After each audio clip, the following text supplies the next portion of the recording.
Hello, welcome to another Chats with Carly, and today I am so excited because I'm chatting to somebody who I know really well. I've known Mandy for a good few years now. I've trained and coached Mandy, and we're just good friends as well. And I would love to introduce you. So Mandy, how are you first of all? I'm well, thank you, Carly. Yeah, I'm fine today, yes. Enjoying the sunshine. Yeah, oh, it's beautiful, isn't it? I think it makes such a difference. So obviously these chats are about well-being and our mental well-being through lockdown, and I think this has so helped in so many ways. But yeah, let's just chat about your setup really, because I wanted Mandy to come on. I've been trying to get Mandy on here for a while actually, but you've been a busy bee, haven't you? I resisted, yes. But yeah, what I find really interesting and tricky, from a mental well-being point of view, I really want to chat to you about living by yourself and just how you've coped in lockdown, really. And if you want to tell me a backstory with that, whatever you're comfortable with. Yeah, so I live on my own with a cat who may possibly make an appearance at some stage. And when we're exercising, she quite often comes and tries to join in, which isn't always terribly. Yeah. So yes, so she might put in an appearance at some stage. But yeah, I moved up to Preston 6.5 years ago to take a job, and at that point I was married.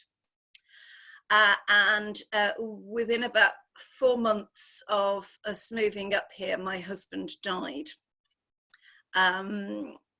which wasn't really how I'd planned things at all. And I had a really difficult year because my husband died and then my dad died 5 months later, and I was in a new place and I didn't know anybody, and everything was different, and it was quite hard. And I thought about going back to Birmingham, where I'd come from, and then I decided that there wasn't really anything for me in Birmingham, whereas up here I had a job and I loved my job, and I felt I was still really certain that that was the job I was meant to be doing. So I stayed. I bought myself a house because we rented when we first moved up here. So bought a house, and since then I've made really good friends. I've settled in my house. I have nice neighbours. I'm a church goer, so I've settled into a church up here, and I thought everything was starting to go really well, and just kind of settling down and chugging along nicely, and I could put my feet up and relax and unwind a bit. And then at the end of last year, I was told that I was being made redundant from the job that I loved. And actually that job actually finished on March the 20th. So was that the day of lockdown? it was the Friday, and we went into lockdown, I think, on the Monday, something like that. Yeah. And so yeah, I'd planned to give myself a few weeks or a couple of months as a sort of sabbatical to work out what I wanted to do next. But I'd thought I'd be able to sort of meet up with friends for coffee and lunch and that sort of thing. And I'm in an amateur theatrical society, and we had a performance of Sister Act planned for May. So yeah, rehearsals, and I can go singing and dancing and meet all my buddies from the theatre group, and yeah, I had it all planned, and it all just went totally pear-shaped. So lockdown's been interesting. Yeah, that's it. It's like a double whammy, isn't it? If like a triple whammy, sort of. We listen back to your backstory there. There's so many steps to where you are now. But they say the redundancy. Obviously, I knew about this. We chatted about this a lot, and yeah, that was, you say about a sabbatical. Nobody could imagine this sort of this time out for you. The world had a different. And yeah, so for you it's a different scenario to what we just chatted about, just living by yourself. Like you say, you'd planned so much, and I guess a lot of people have been nodding along saying, yeah, 2020 was meant to be so much different than this. But for you, that's quite a kick in the teeth, isn't it, really? Yeah, it is. And I guess you work out ways of coping. So I said I'd made really good friends since I moved up here.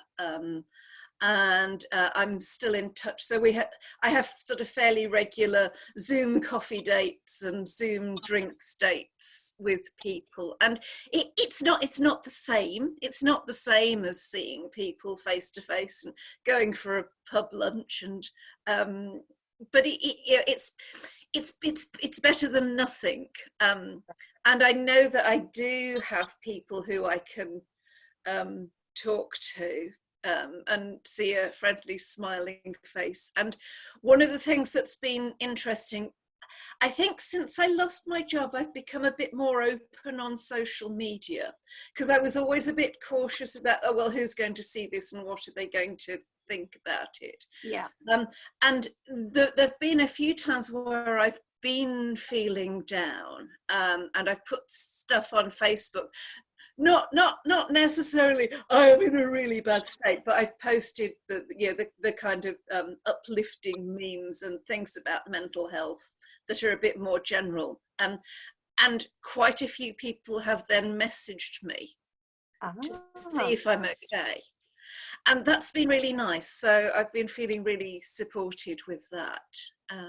Yeah, that's interesting, isn't it? I'd not thought of that, but you are, I find you to be a really positive, upbeat person no matter what you've been through, and that's a really lovely way to reach out, isn't it? So you can see a lot of doom and gloom on social media, especially during this time, but when people are really struggling, a lot of the time they will put something out there that people think is maybe looking for attention. You've done it the other way and just put something really positive out there, but people that know you well have obviously looked at that and gone, I'll check in. And yeah, there's a reason she put that up today. Let's just reach out, which has been great, which has been really, really nice. Yeah, I like that. Yeah. Sorry, yeah, you could say something. No, and there's kind of been other things that I've been doing. So the church that I go to, I'm involved in as a lay minister. So normally I'd be leading services and preaching sermons and doing things. And I've still been doing that even in lockdown. So we now have a church YouTube channel. We've had such a learning curve, just sort of trying to get on board with sort of filming ourselves. And I don't consider myself to be a very techie person, but I have discovered iMovie. I can now splice clips together. I can do voiceovers. I can add captions. I can do all sorts of things. It's amazing. So I've been doing some of that, and I know you've seen one of my reflections that I put up. I have, and I was really impressed. So you say you're not very techie. I mean, I put my hands up and say I hate tech, or rather, it always hates me. But then saying that, I've somehow launched a podcast this year and done YouTube chats. I'm like, actually, this is, we can work around things, can't we? So, but yeah, I'm seriously impressed with your editing skills, Mandy. I think it was, yeah. It's amazing what you can do when you have to. Yeah, and you know what? I find I've been saying a lot in lockdown. I just think it's amazing what we are all going through, yet coping with. And I know some days we don't feel like we're coping very well. I'm sure you've had days like that, haven't you? Yeah. But we're getting through it. Yeah. What else have I been doing? I've been cooking for myself more. This was one of the things that we've had lots of conversation about, because when I was working, and I worked a lot of evenings and weekends, and I tended to live on ready meals quite a lot, and I still occasionally have ready meals, but I've got much more inclined to cook for myself, so that's been good. Yesterday I made bread. I think it's one of those things that, can you even say you've been in lockdown if you haven't tried to make bread at least once? So yeah. So yesterday I made bread, and I found it really therapeutic. When we had exercise classes, you used to get me to do boxing, and that was I kind of took out all my frustrations on the pads. So kneading bread, I found, has a very similar therapeutic effect. Like a large stress ball, I guess. Yeah, very, very much like that. I need to try this bread. I bet it smelled amazing, did it? I bet just the smell of bread. It tasted really nice as well. So yay, go me. Yeah. So lots of things in lockdown that you're doing that you just didn't have chance. So you're turning it into, I mean, did you have, well, we chatted about this a bit, but early on I think you quite struggled, didn't you? It took you a while to kind of come through that stage, would you say? Yeah, and I think, you know, occasionally I slightly dip back. So I started doing an online training course in transformational coaching. So essentially I'm learning how to be a life coach. Right. And actually one of the good things about lockdown is that with this particular training provider, if we hadn't been in lockdown, I would have had to go to either London or Edinburgh to do this. And as it is, I can do it from my study, which is lovely. Love it.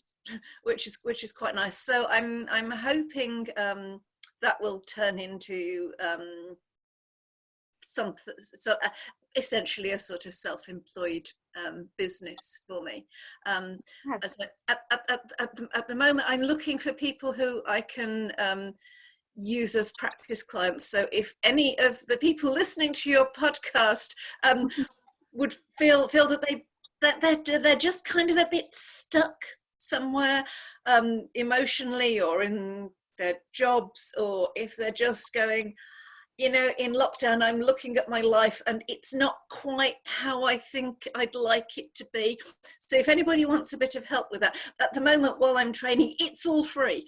So you can get free coaching. So yeah, contact Carly and she'll put me in touch with you. Yeah, definitely. Sorry, yeah, quick advert there. yeah, why not? Yeah. I did say yeah. Oh, go on. Yeah. But that's been good, and I'm feeling quite positive about that. But one of the things I've realized is that a lot of other people on the course are going, well, I had this job and it made me lots of money, but I hated it, and now I'm going to do this which I will enjoy much more. Whereas I'm going, I had this job that I loved, but I can't do it anymore, which is a slightly different place to be coming from. So I'm learning things about myself as well. So I'm working through that a little bit. But yeah, it's good. Yeah, that's what I mean. You've had so much to work through, and I can, as I'm listening to that, I kind of relate to that, because obviously I love what I do, and I've great that I can do it virtually, as you were saying, but I'm missing my in-person connection, which is nice to be able to. I'm doing a couple of bits now, and yeah, it's hard, isn't it, where some people are being furloughed and absolutely didn't really like their job, and they're living it as a holiday as such. But for other people who genuinely loved what they did and are missing it, that's a different experience altogether again, isn't it? Yeah, it is. One of the things that I kept saying when we were negotiating the whole redundancy thing was, this would be so much easier if Peter was still around. So that was my husband, and yeah, more so in lockdown. I think it would be so much easier if there was just somebody else here. I miss hugs. I miss the sort of, if I say I miss physical contact, that's nothing tacky, but I just miss being able to get a hug or to touch somebody's hand or something like that. I do miss that quite a lot. And that's the thing back to, that's just living by yourself again as well, because obviously they've started to, as we're filming this, they've started to relax the rules around who we can meet up with, but that's still for yourself, because you're isolating alone. There's still no contact, is there? No. So my brother-in-law and his wife, who live in Warrington, they're coming up next weekend, so we're going to meet in my back garden. But yeah, still not going to be able to hug. Still going to have to be quite careful about, you know, who touches what. And hello, cat. Come show everybody your face, not your backside. Come on. No, not interested. They have such manners, don't they? I'll just shut up. Come. Just as we're talking about hugs, actually. She's not being cooperative. Oh, but thank goodness you've got yeah. You've got Evie, is it Evie? Yeah.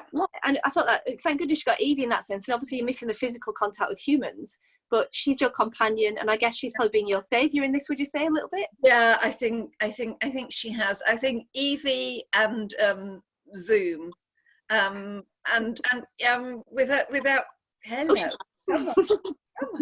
without Come on, show everybody what you look like. Show people how pretty you are. There. She's beautiful. Look at that fur, that tail. Beautiful girl. Oh. Yes.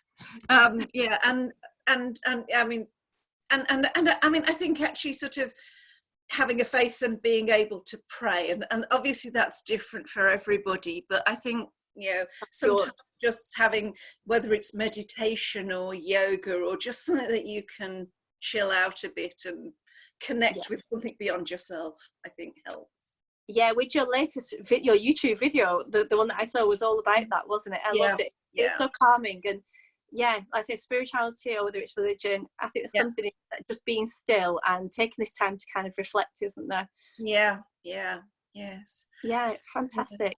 Yeah. Well, I'm going to leave it there because that's a great place to leave, just to kind of, I will encourage people on that note just to take that time to reflect. Yeah. I thought, actually, I will ask you one thing, Mandy. You know, what is your biggest learning of lockdown, would you say? Ooh. Put you on the spot. Yeah. I think actually the main thing I've learned is that I am cared about more than I thought I was. Oh, yeah, love that one. Yeah. It's taken a pandemic, hasn't it, for everybody just to stop and show our appreciation for each other. Because I think it's really easy when you've had that one person and you don't have them any longer. It's really easy to sort of go into a fit of the mobs and go, I don't matter to anybody. And okay, I don't matter to anybody in the way that I used to matter to Peter and he used to matter to me. But there are lots of people who apparently I do matter to, and that's great. Oh, I love it. We are surrounded by love, and I think it has taken the world to come together, isn't it? So yeah, I love that. Well, thank you so much for being my guest today, Mandy. It's been so nice chatting as always. That's okay. It was a pleasure. Yeah, I'll see you. Put my finger there. I'll see you very soon. Okay. See you, Carly. Bye. Bye.